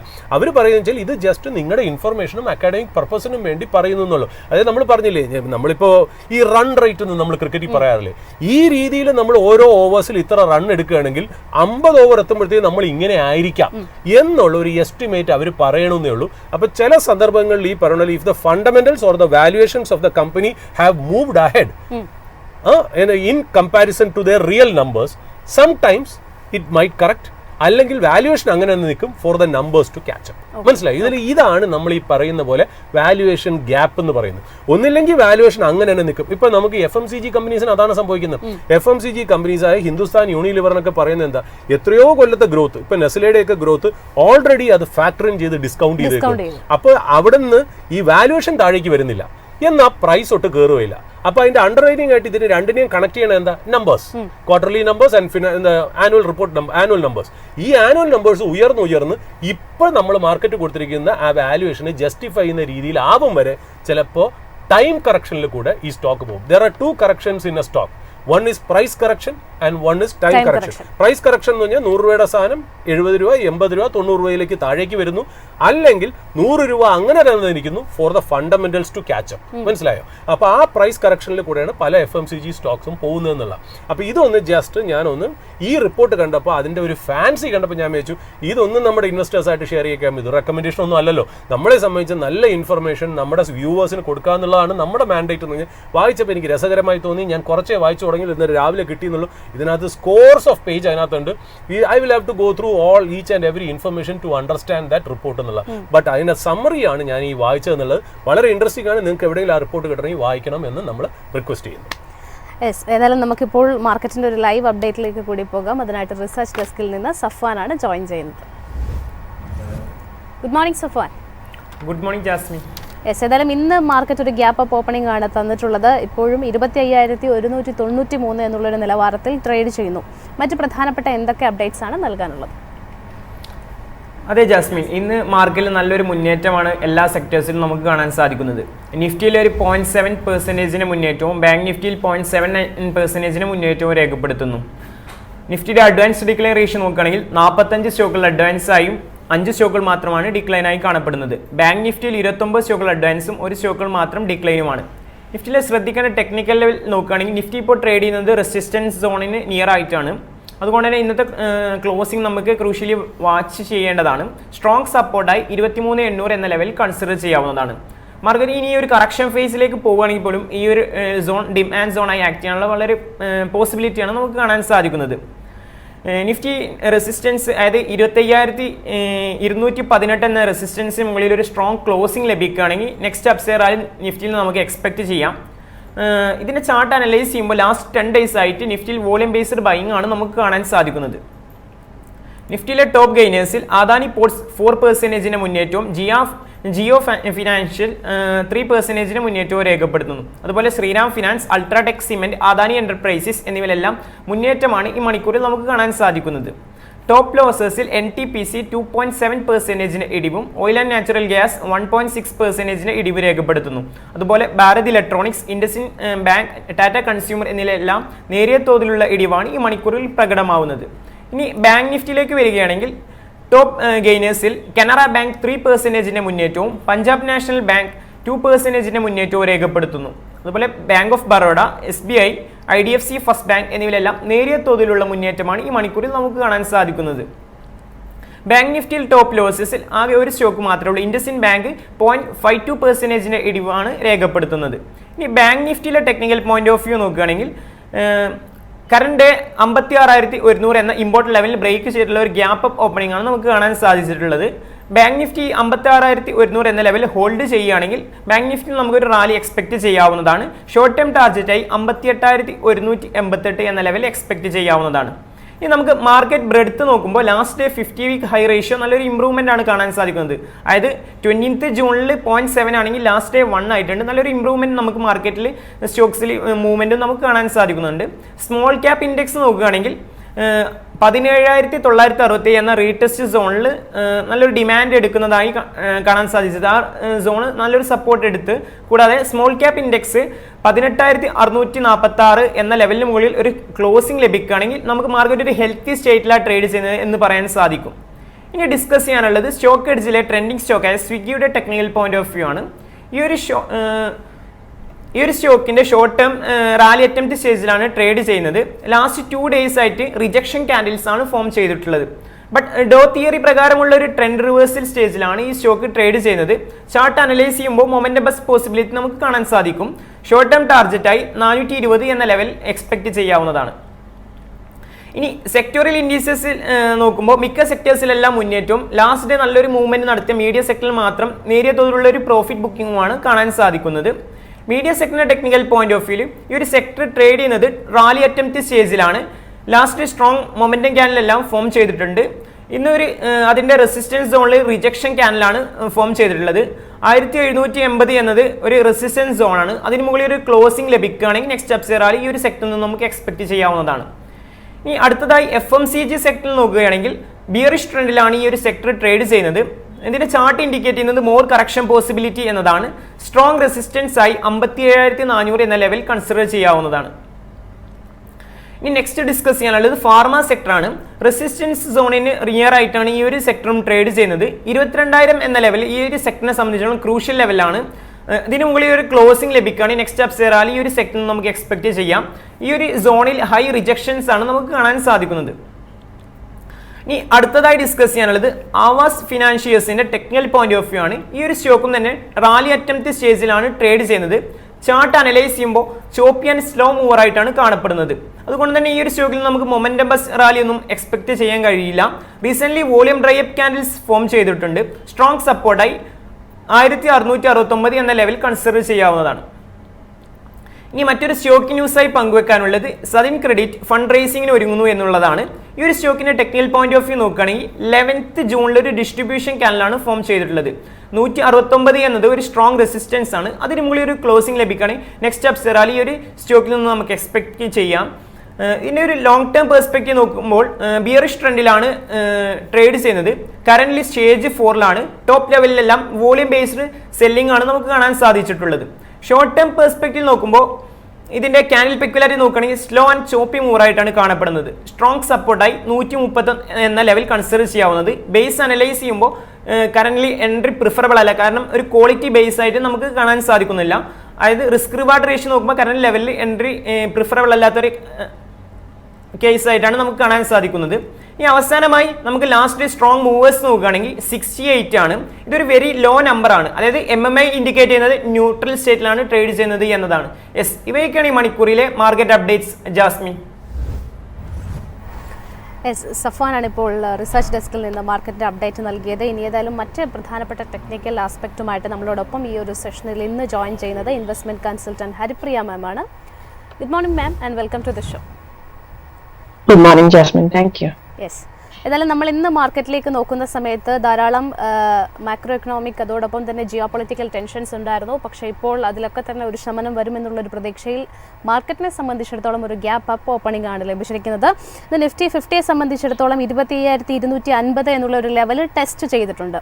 നിലവിലെ കണ്ടീഷൻസിൽ നിഫ്റ്റി സൂചികയുടെ നിഫ്റ്റി ഇൻഡെക്സിന്റെ ഒരു പ്രധാനപ്പെട്ട ലെവലായിട്ട് വാച്ച് ചെയ്യേണ്ടത് ഏതാണ്?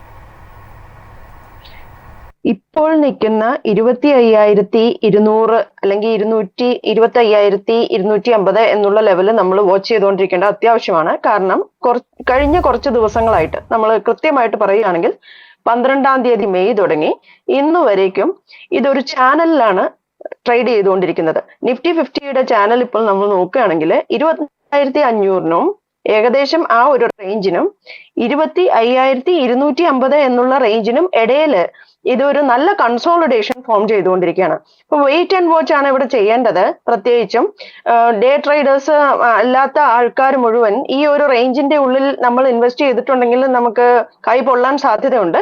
ഇതിന് മുകളിലോട്ട് 25,250 മുകളിലോട്ട് എപ്പോഴെങ്കിലും നിഫ്റ്റി നല്ല ഒരു ഗ്രീൻ കാൻഡിലോട് കൂടി മുകളിലേക്ക് പോവുകയാണെങ്കിൽ മാത്രമാണ് നമുക്ക് ഇൻവെസ്റ്റ് ചെയ്യാനുള്ള നല്ല സാധ്യതകൾ തുറന്നു കിട്ടുക. അല്ലെങ്കിൽ ഇത് 24,400-നോ താഴേക്കും പോകാനുള്ള സാധ്യതയുണ്ട് ജിയോ പൊളിറ്റിക്കൽ ടെൻഷൻസിന്റെ സ്വാഭാവികമായ പ്രതിഫലനം കൊണ്ട് തന്നെ. അതുകൊണ്ട് ഈ ഒരു റേഞ്ചിന്റെ ഉള്ളിൽ നമ്മൾ കൈ കടത്താതെ ഇരിക്കുകയാണ് ഒരു റീറ്റെയിൽ ഇൻവെസ്റ്റർക്ക് ഏറ്റവും നല്ല മാർഗം. യെസ്, ഇനി അതോടൊപ്പം തന്നെ ബാങ്ക് നിഫ്റ്റിയിലേക്ക് വന്നു കഴിഞ്ഞാലും ഇന്ന് ഇപ്പോൾ ഒരു 1% മൂവ്മെന്റ് നമുക്ക് കാണാൻ സാധിക്കുന്നു. 504 പോയിന്റുകളുടെ ഒരു നേട്ടമാണ് നിലവിലത്തെ ഒരു കണ്ടീഷനിൽ കാണാൻ സാധിക്കുന്നത്.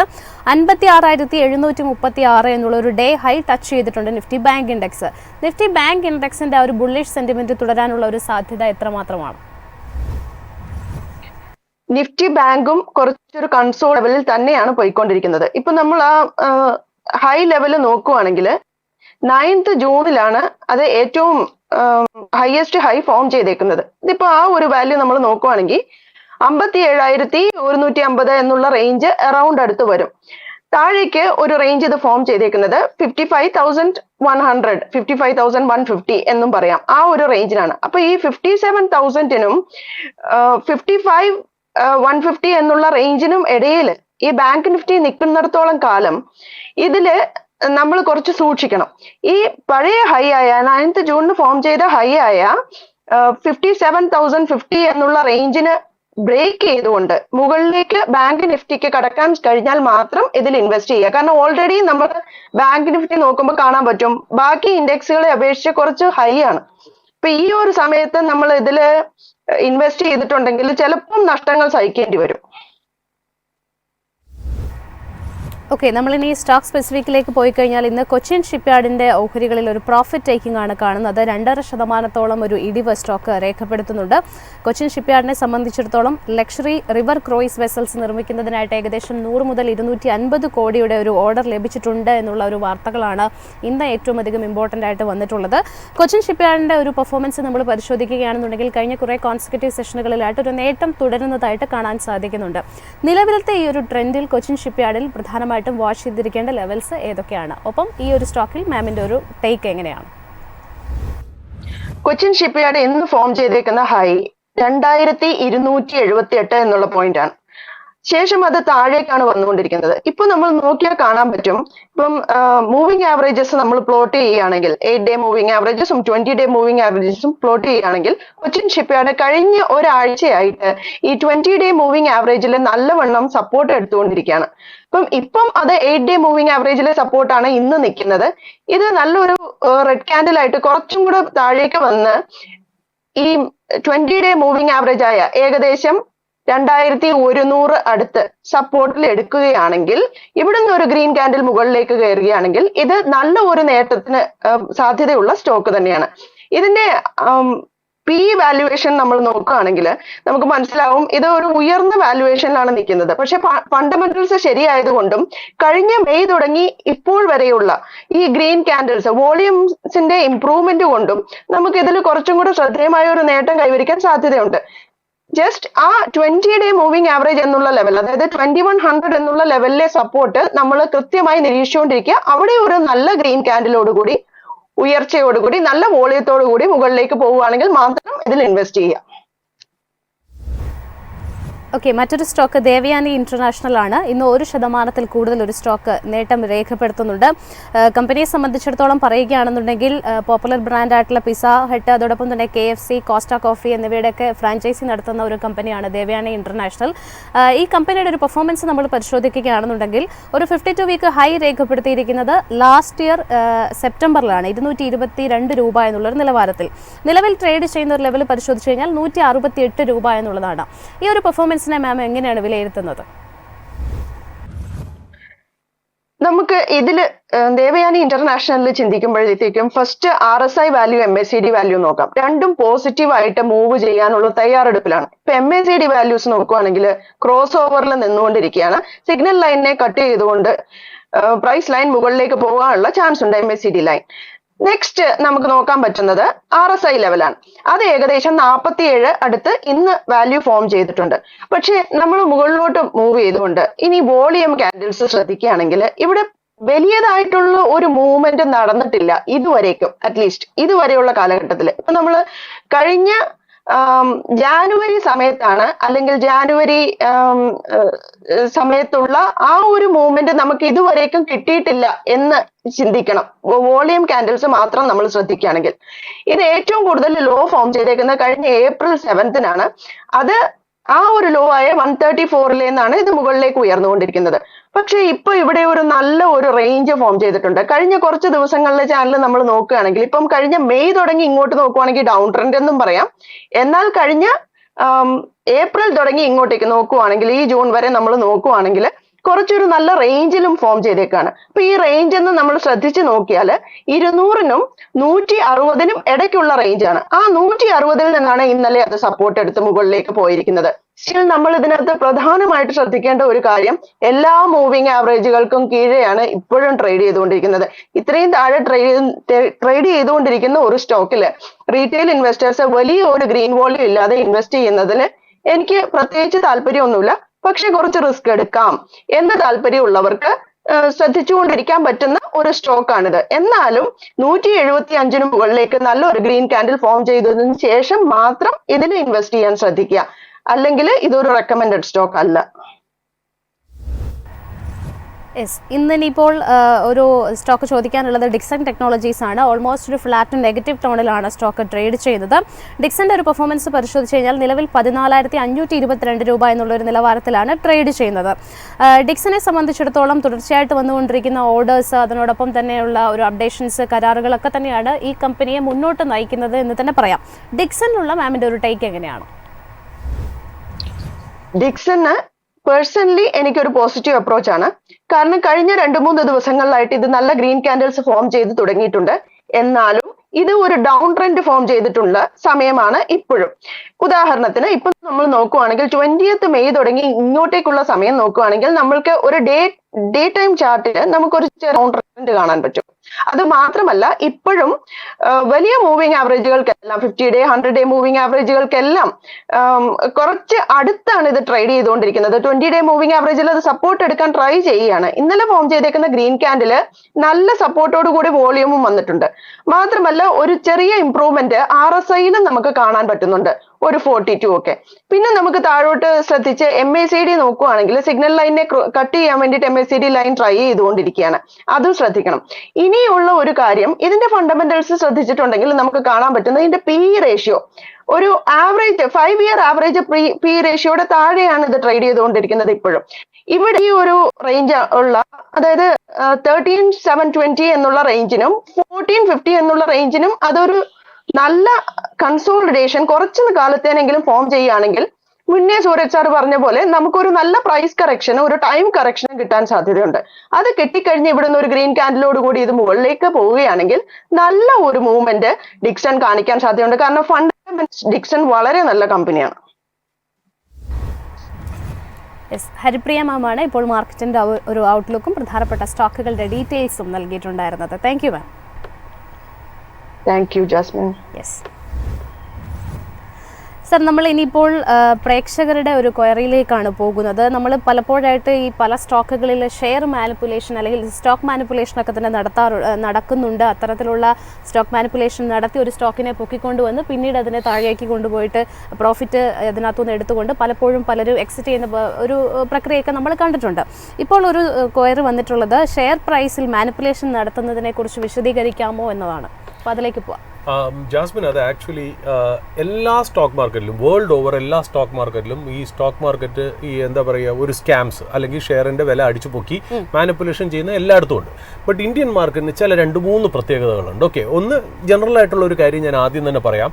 നമുക്കൊരു ഷെയറിൽ എങ്ങനെയാണ് ഒരു ഷെയർ നമുക്ക് മുകളിലേക്ക് പോകുന്നത്? മുകളിലേക്ക് കഴിഞ്ഞാൽ നമ്മുടെ ഒരു ദിവസം ആ കമ്പനിക്ക് ടോട്ടൽ നമ്പർ ഓഫ് ഷെയർസ് എന്ന് പറയുന്നത് ലിമിറ്റഡ് ആണ്. ഓക്കെ, 1000 ഷെയർസ് ആണെന്ന് വെക്കാം. ഈ 1000 ഷെയർസിൽ 500 ഷെയർസും പ്രൊമോട്ടറിന്റെ കയ്യിലാണ്.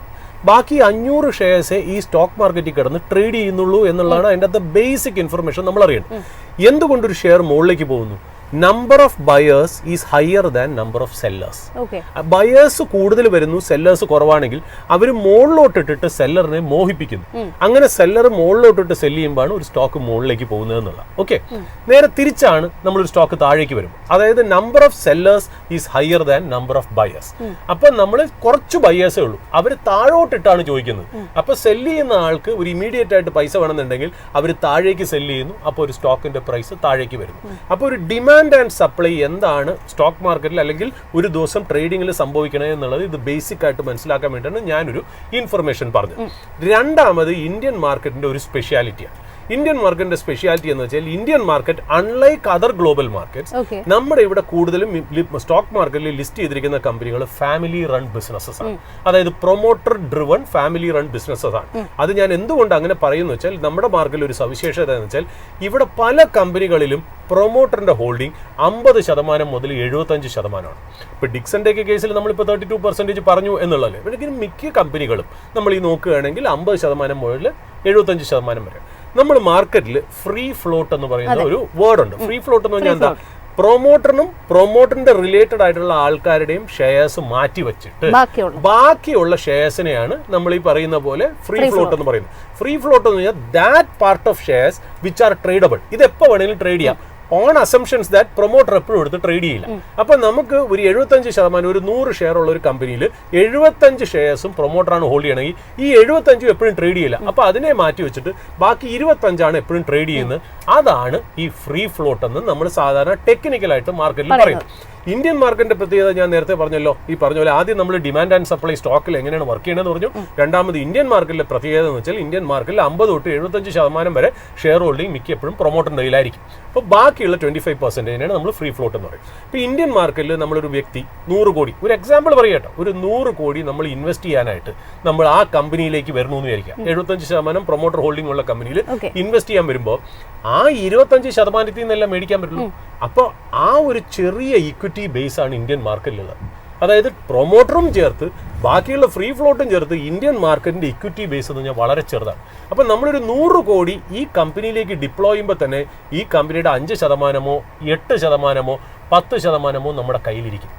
എന്നാൽ ഇതേ 100 കോടി നിങ്ങൾ കൊണ്ടുപോയിട്ട് ഒരു എന്താ പറയുക ഡെവലപ്ഡ് മാർക്കറ്റ് ആയിട്ടുള്ള US-ലോ UK-ലോ നിങ്ങൾ ഇൻവെസ്റ്റ് ചെയ്യണമെങ്കിൽ ആ കമ്പനിയുടെ 1% പോലും കിട്ടില്ല.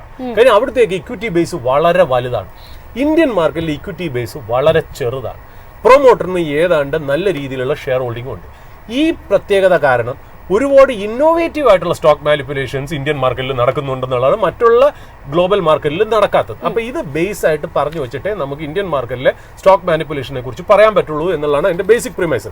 ഇത് എൻ്റെ അറിവിലുള്ള കാര്യങ്ങളാണ്. ചിലപ്പോൾ ഇതിനേക്കാളും കൂടുതൽ കാര്യങ്ങളുണ്ടാവും. എന്നെക്കാളും അറിവുള്ള ഒരു വ്യക്തിക്ക് ഇതിനേക്കാളും നന്നായിട്ട് പറഞ്ഞു തരാനും പറ്റുന്നുള്ളതാണ്. ഇതിൻ്റെ ആദ്യത്തെ ഒരു പ്രോപ്പർട്ടി, ഞാനിതിന് പല രീതിയിൽ ഇത് പറയുന്നതേ ഉള്ളൂ. ശരിക്കും പറഞ്ഞാൽ എല്ലാം ഏതാണ്ട് ഒരുപോലെ തന്നെയാണ്.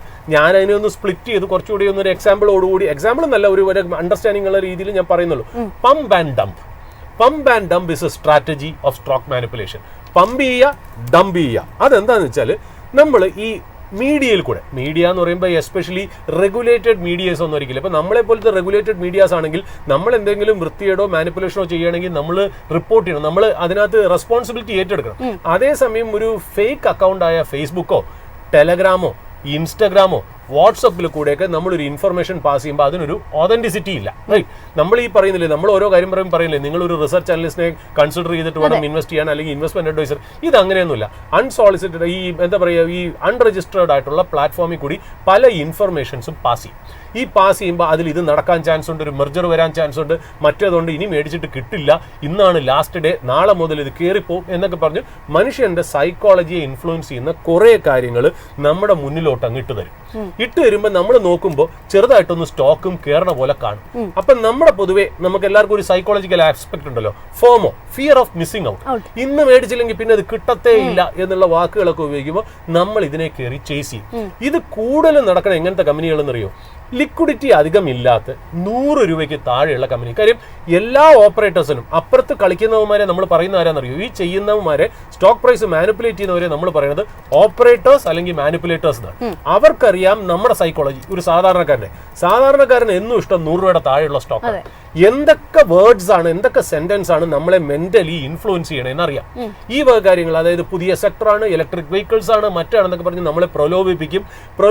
നമ്മൾ നോക്കുമ്പോൾ ചെറുതായിട്ട് ഇങ്ങനെ പ്രൈസ് പോകണം, നമ്മൾ ചാടി കയറി ഇതെല്ലാം കൂടെ മേടിച്ചു കഴിയുമ്പോൾ പ്രൈസ് നന്നായിട്ട് കയറും. അപ്പൊ നമ്മൾ ആരുടെ കയ്യിൽ നിന്നാണ് മേടിക്കുന്നത്?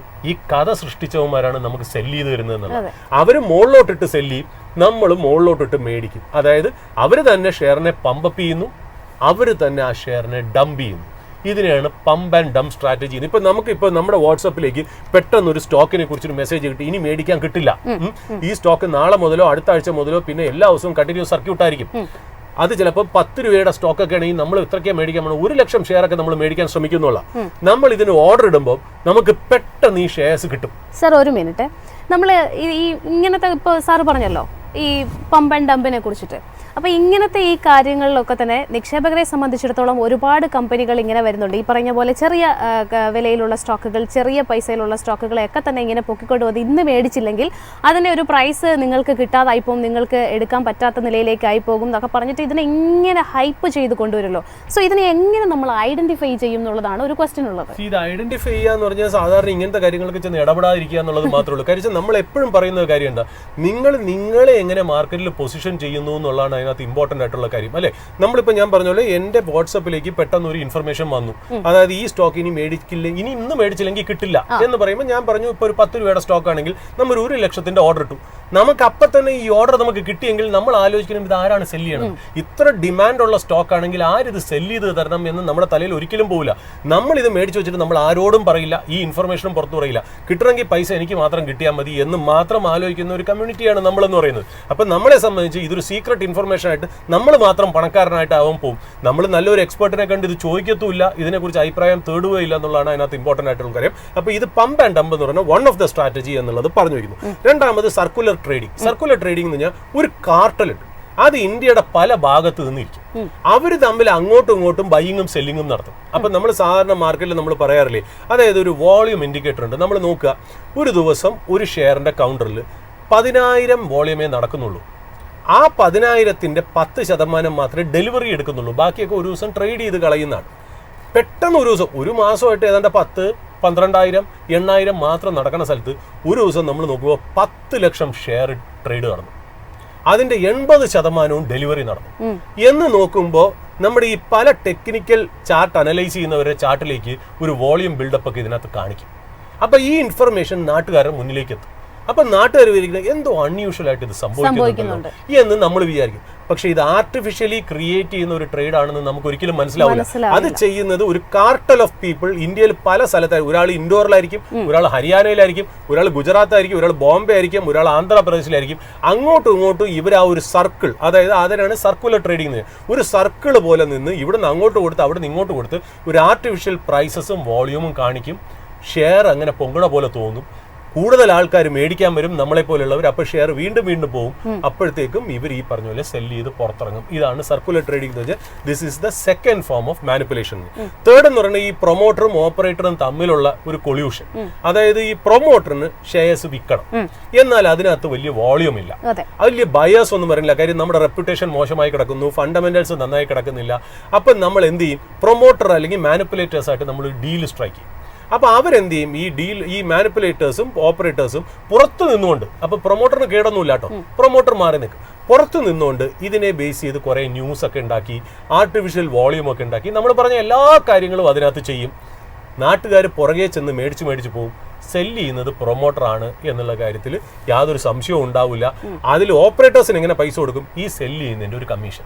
അതായത് ഓപ്പറേറ്റർ ചോദിക്കുന്നത് വെച്ചാൽ നിങ്ങളുടെ ഈ 12 രൂപയുള്ള സ്റ്റോക്ക് ഞങ്ങൾ 120 രൂപയാക്കി തന്നില്ലേ, ആ 120 രൂപയിൽ നിങ്ങൾക്ക് 100 രൂപ, ഞങ്ങൾക്ക് പെർ ഷെയറിന് 12.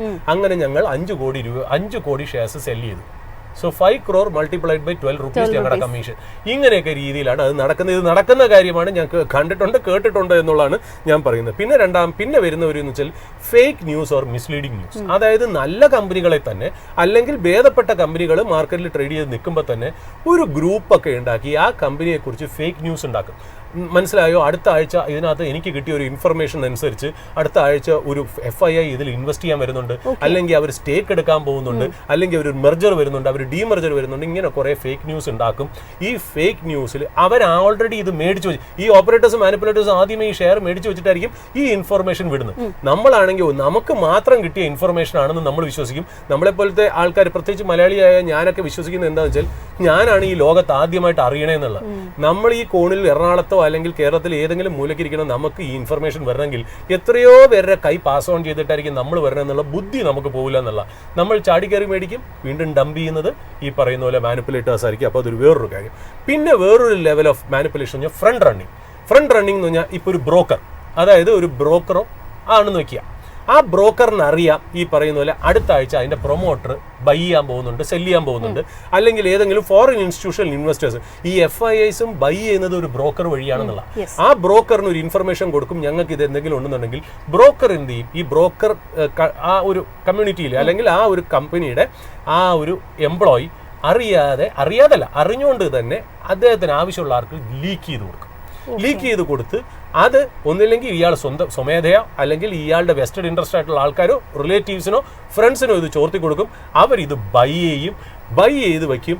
അടുത്ത ആഴ്ച ഇത് ന്യൂസ് വരും, സ്റ്റോക്ക് കയറുമ്പോൾ അവരിറങ്ങിപ്പോകും. ഇതിനെയാണ് നമ്മൾ ഫ്രണ്ട് റണ്ണിങ് എന്നുള്ള രീതിയിൽ പറയുന്നത്. പിന്നെ ഈ പറഞ്ഞ പോലെ വാഷ് ട്രേഡിംഗ് എന്ന് പറഞ്ഞൊരു പരിപാടിയുണ്ട്. ഈ വാഷ് ട്രേഡിങ്ങും ഇത് തന്നെയാണ്. അതായത് ഒരു ഗ്രൂപ്പ് ഓഫ് കാർട്ടിലിരുന്ന് അങ്ങോട്ടും ഇങ്ങോട്ടും സെയിം സ്റ്റോക്ക് ബൈയും സെല്ലിങ്ങും ഒരേപോലെ നടത്തും. പെട്ടെന്ന് നടത്തി വോളിയം ഇൻക്രീസ് ചെയ്യുമ്പോൾ വീണ്ടും ഈ പറഞ്ഞ പോലെ ബാക്കി എല്ലാ സ്വഭാവങ്ങളും അതിൽ ചേർന്ന് വരും. അതായത് വോളിയം ഇൻക്രീസ് ചെയ്യും. ഇതൊക്കെയാണ് അതിനകത്തുള്ളത്. പിന്നെ ഇൻസൈഡർ ട്രേഡിംഗ് ബെസ്റ്റ് എക്സാമ്പിൾ നമ്മൾ തന്നെ കോട്ട് ചെയ്ത് ഇൻഡസ്ഇൻഡ് ബാങ്ക് ആണ്. നമുക്കറിയാം കമ്പനിക്കകത്തൊരു നെഗറ്റീവ് ന്യൂസ് ഉണ്ട്. ഇത് ഇന്നല്ലെങ്കിൽ നാളെ ഇത് ചൊറിഞ്ഞ് പുകഞ്ഞ് പുറത്തേക്ക് വരും. അതിനു മുമ്പ് നമുക്ക് ചെയ്തേക്കാം. സുമന്ത് കബാലിയ എന്ന് പറയുന്ന CEO വിറ്റു. അത് കഴിഞ്ഞ് ന്യൂസ് പുറത്തോട്ട് വന്നു. സുമന്ത് കവാലിയയ്ക്ക് 1400 റുപ്പിക്ക് വിൽക്കാൻ പറ്റി. ഇൻവെസ്റ്റേഴ്സ് 650 രൂപയ്ക്ക് 700 രൂപയ്ക്ക് പെട്ടുപോയി. ഇതാണ് ഇൻസൈഡർ ട്രേഡിംഗ് എന്ന് പറയുന്ന കാര്യം. പിന്നെ ഈ IPO റിഗിങ് എന്ന് പറഞ്ഞാൽ IPO വരുന്നതിന് മുമ്പ് തന്നെ ഗ്രേ മാർക്കറ്റിൽ ഇപ്പൊ NSE കടന്ന് കളിക്കുന്നില്ല, അവിടെ ന്യൂസ് ഒക്കെ ഉണ്ടാക്കി ഇത് ഈ IPO ഇതിനേക്കാളും ഡബിൾ റേറ്റിലായിരിക്കും ലിസ്റ്റ് ചെയ്യണേന്നൊക്കെ പറഞ്ഞ് ഒരുപാട് ഇൻഫർമേഷൻ ഒക്കെ ഉണ്ടാക്കി വളരെ താഴെ കിടക്കുന്ന IPOനെ അൺലിസ്റ്റഡ് മാർക്കറ്റിൽ ഇപ്പൊ അത് തന്നെ ഗ്രേ മാർക്കറ്റിൽ തന്നെ അതിനെ അടിച്ചു പൊക്കി ലിസ്റ്റ് ചെയ്ത് നമ്മളെ പോലത്തെ ആൾക്കാരെ തലേ വരും. അവസാനം ലിസ്റ്റ് ചെയ്യണത് ഇതിനേക്കാളും താഴത്തെ പ്രൈസിലായിരിക്കും. അങ്ങനെയും സംഭവിക്കാറുണ്ടെന്നല്ല. പിന്നെ തീർച്ചയായിട്ടും ഈ സോഷ്യൽ മീഡിയ വഴി ടെലിഗ്രാം യൂട്യൂബ് വഴിയൊക്കെയുള്ള ഈ പറഞ്ഞ പോലെ ഫാൾസ് ഇൻഫർമേഷനും ഫാൾസ് കമ്പനീസും ബിസിനസ് പോലും ഇല്ലാത്ത കമ്പനീസും പറയും നമ്മൾ ആനുവൽ റിപ്പോർട്ട് നോക്കാനുള്ള PL വരെ നമ്മൾ പോയി മേടിക്കുന്നു, അത് താഴേക്ക് വരണം എന്നുള്ള. പിന്നെ ഈ ആർട്ടിഫിഷ്യൽ ആയിട്ടുള്ള ബൾക്ക് ഡീലും ബ്ലോക്ക് ഡീലും ഒക്കെ ഇപ്പൊ ഒരു പ്രൊമോട്ടർ ബൈ ചെയ്യണമെന്നുള്ള പോസിറ്റീവ് ന്യൂസ് അല്ലേ. നമ്മൾ ഒരിക്കലും നോക്കാറില്ലല്ലോ എത്രയൊക്കെയാണ് മേടിക്കണമെന്ന്. ചിലപ്പോൾ 10 ഷെയർ ആയിരിക്കും, 20 ഷെയർ ആയിരിക്കും. എന്നിട്ട് അവർ തന്നെ എക്സ്ചേഞ്ചിലേക്ക് അത് റിപ്പോർട്ട് ചെയ്യും, അല്ലെങ്കിൽ സോഷ്യൽ മീഡിയയിലേക്കും അതിന്റെ പുറകെ ആൾക്കാർ ചെന്ന് പെടും എന്നുള്ള. അപ്പൊ ഇതൊക്കെയാണ് ശരിക്കും പറഞ്ഞാൽ ഈ പറയുന്ന പോലെ നമ്മുടെ മുന്നിൽ കാണുന്ന ഷെയർ മാനിപ്പുലേഷൻ. പിന്നെ ഈ പറയുന്ന പോലെ അല്ലാത്ത കളികൾ കൊണ്ട് നമ്മൾ പേഴ്സണലി മനസ്സിലാക്കണം. ഒരുപാട് ടെക്നിക്കൽ അഡ്വൈസറി ഒക്കെ കൊടുക്കുന്ന ആൾക്കാരുണ്ട്. നോർത്ത് ഇന്ത്യ കംപ്ലീറ്റ് സെല്ല് പറയും, സൗത്ത് ഇന്ത്യ കംപ്ലീറ്റ് ബൈ പറയും. അപ്പൊ ഏതെങ്കിലും ഒരു 50% കറക്റ്റ് ആയിരിക്കും അവിടെ പൈസ ഉണ്ടാക്കുന്നുള്ളതാണ്. പിന്നെ ഈ പറയുന്ന പോലെ ട്രെയിനിങ് ചെയ്യുന്ന പല ആൾക്കാരും ഉണ്ട്. ട്രെയിനിങ് ചെയ്യുന്ന ആൾക്കാർ ഒക്കെ പറയുന്നത് നമ്മൾ നോക്കുമ്പോൾ ഇന്നാളൊരു ഇൻസിഡന്റ് റിപ്പോർട്ട് ചെയ്തെന്ന് വെച്ചാൽ അദ്ദേഹത്തിന് ട്രെയിനിങ് ചെയ്ത് 8 crores പ്രോഫിറ്റ് കിട്ടി. ഇൻകം ടാക്സ് റെഡി ചെയ്തപ്പോൾ അദ്ദേഹം ട്രേഡ് ചെയ്തതൊക്കെ 2 crore ലോസ് ആയിരുന്നു എന്നുള്ളത്. അപ്പോൾ ഇങ്ങനത്തെ കാര്യങ്ങളൊക്കെ മാർക്കറ്റിലുണ്ട് എന്നുള്ളതൊന്ന് പറഞ്ഞു വെക്കുന്നു. ഇതൊക്കെ ചെറിയ ചെറിയ കാര്യങ്ങളാണ്. ഇതൊരു വലിയ സബ്ജക്റ്റാണ്. വേണമെങ്കിൽ 2 ദിവസവും 3 ദിവസവും സംസാരിക്കുക എന്നുള്ളത്. ഏതായാലും ഷെയർ പ്രൈസിൽ നടക്കുന്ന മാനിപ്പുലേഷൻ കുറിച്ചിട്ടുള്ള ഒരു ക്വയറിക്കുള്ള ഒരു ഉത്തരമായിരുന്നു അത്. ഏതായാലും ഇന്നത്തെ ഒരു ഓപ്പണിംഗ് അവറിൻ്റെ ഒരു സെഷൻ ഇവിടെ വൈൻഡപ്പ് ചെയ്യുകയാണ്. കൂടുതൽ മാർക്കറ്റിൻ്റെ അപ്ഡേറ്റ്സും അനാലിസിസും എക്സ്പേർട്ട് ഒപ്പീനിയനും ഒക്കെ ആയിട്ട് അടുത്തൊരു സെഷനിൽ വീണ്ടും കാണാം. Stay tuned.